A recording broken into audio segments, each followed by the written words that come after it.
روزی که تو رفتی زیبرم باران بود، در کوچه و در خانه من طوفان بود. نه حالت گفتن است و نه تصویرش، یک ماهی پری نما در عصیان بود. آن روز که تو رفتی زیبرم باران بود، یک زن به خدا به سر به سامان بود. تقدیر به مقابلش در عصیان بود، صد خار و خس در آه و سوزان بود.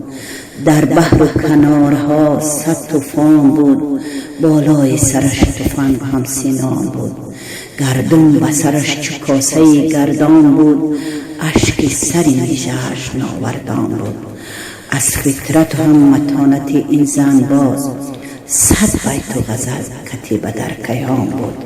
صد بیت و غزل کتیبه در کیهان بود.